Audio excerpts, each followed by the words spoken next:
Yuk guys, buat kamu yang ngaku fans Arsenal sejati, wajib banget subscribe channel ini dulu ya. Terima kasih. Semoga Arsenal juara. Arsenal tengah menghadapi masa krusial saat Mikel Arteta berusaha mengelola daftar cedera yang makin panjang jelang derby London Utara pada 23 November. Jeda internasional memberi waktu pemulihan, namun juga menambah ketidakpastian soal kesiapan pemain kunci. Kai Havertz, Martin Odegaard, Noni Madueke, dan Gabriel Martinelli masih menjalani pemulihan, sementara Victor Gyökeres belum menunjukkan kemajuan berarti. Di tengah situasi itu, kabar positif datang dari Gabriel Jesus yang sudah kembali berlatih penuh lebih cepat dari perkiraan setelah operasi lutut. Kehadirannya membawa energi baru meski harus dipantau ketat agar tidak terburu-buru dimainkan. Di sisi lain, Kepa Arrizabalaga absen dari skuad yang bertandang ke Praha karena masalah kebugaran ringan membuat David Raya tetap menjadi pilihan utama. Dengan beberapa pemain masih absen dan jadwal padat menanti, 2 pekan ke depan akan menjadi penentu bagi kesiapan taktik dan stabilitas tim sebelum menghadapi Tottenham di Emirates Stadium. Arsenal datang ke Stadium of Light dengan kepercayaan diri tinggi meski sejumlah pemain kunci masih cedera.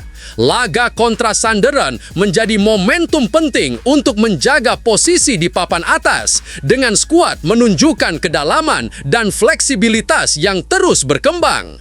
Mikel Arteta menyoroti pentingnya mental adaptif dalam tim, menggambarkan bagaimana para pemain siap mengisi peran apapun demi kemenangan. Kepa Arrizabalaga tampaknya belum siap bermain sehingga David Raya kembali dipercaya menjaga gawang. Di lini belakang, Riccardo Calafiori diperkirakan menggantikan Piero Hincapié dan membawa keseimbangan di sisi kiri.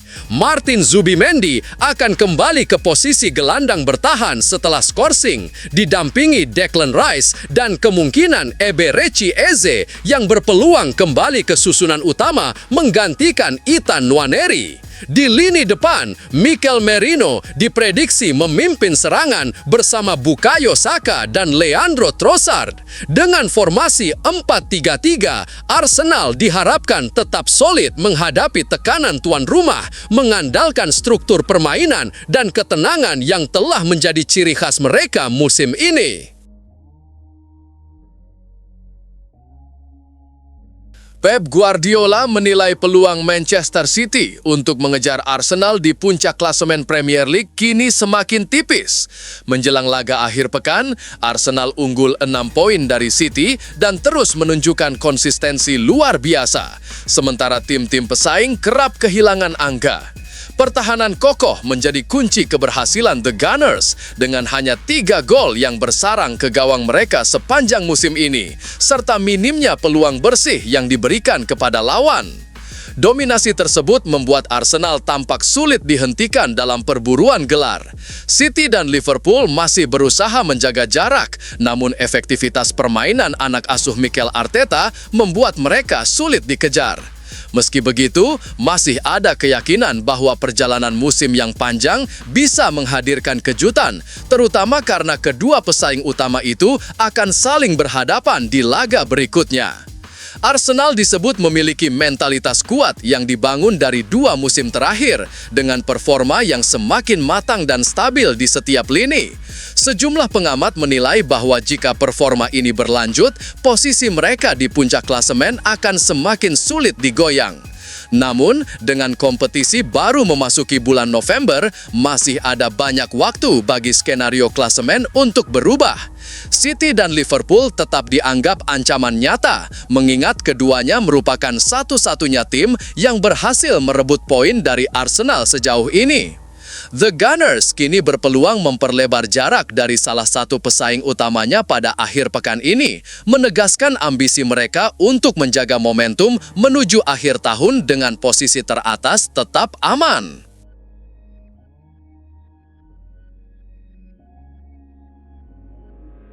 UEFA menolak permintaan Crystal Palace untuk memajukan laga terakhir fase grup Conference League mereka demi mengurangi padatnya jadwal sebelum perempat final Carabao Cup melawan Arsenal. Klub asal London itu berharap dapat memajukan pertandingan tandang ke markas KUPS di Finlandia yang dijadwalkan pada 18 Desember serta menggeser laga Premier League kontra Leeds United dari 21 ke 20 Desember. Langkah itu diharapkan memberi tambahan waktu istirahat sebelum laga melawan Arsenal di Emirates Stadium pada 23 Desember.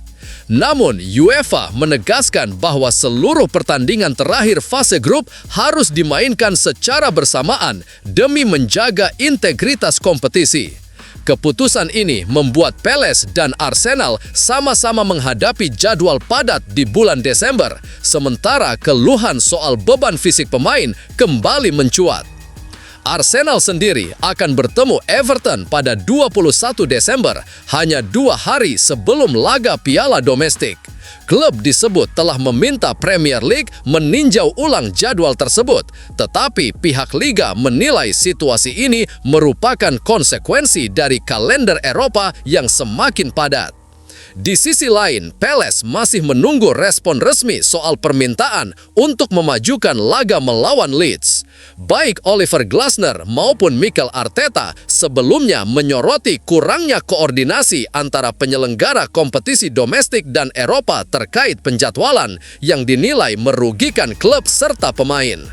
Dengan kecilnya peluang perubahan lebih lanjut, partai Arsenal kontra Palace pada 23 Desember hampir pasti tetap berlangsung sesuai jadwal, menambah tekanan pada kedua tim yang harus menjalani 2 laga dalam 3 hari di periode tersibuk musim ini. Akademi Hell End milik Arsenal dikenal luas sebagai salah satu pusat pengembangan pemain muda terbaik di dunia sepak bola. Dari tempat inilah lahir banyak talenta besar seperti Bukayo Saka dan Ashley Cole. Namun, di balik kisah sukses tersebut, ada juga cerita yang berakhir lebih cepat dari seharusnya. Salah satunya dialami oleh Stefan O'Connor. Didatangkan dari Akademi Crystal Palace pada 2010, O'Connor menunjukkan kualitas yang menjanjikan sebagai bek tengah dan bek kanan. Ia bahkan sempat mencatat debut di tim utama Arsenal pada laga Liga Champions melawan Galatasaray tahun 2014. Sayangnya, cedera berulang membuat karirnya tidak pernah benar-benar berkembang. Setelah sempat dipinjamkan ke York City dan MVV Maastricht, kontraknya dengan Arsenal tidak diperpanjang.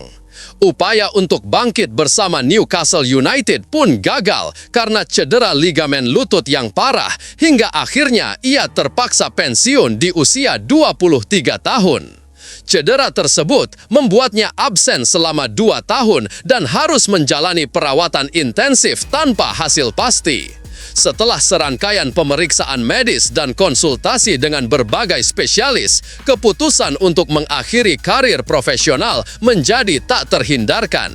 Keputusan itu sempat membuatnya terpuruk, namun dukungan keluarga membantu O'Connor perlahan bangkit.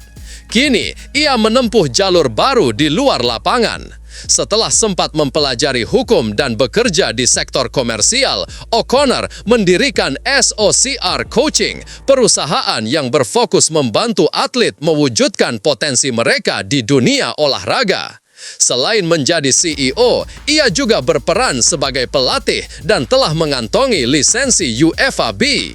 Sejak Desember 2024, ia bergabung dalam staf kepelatihan klub National League, Woking.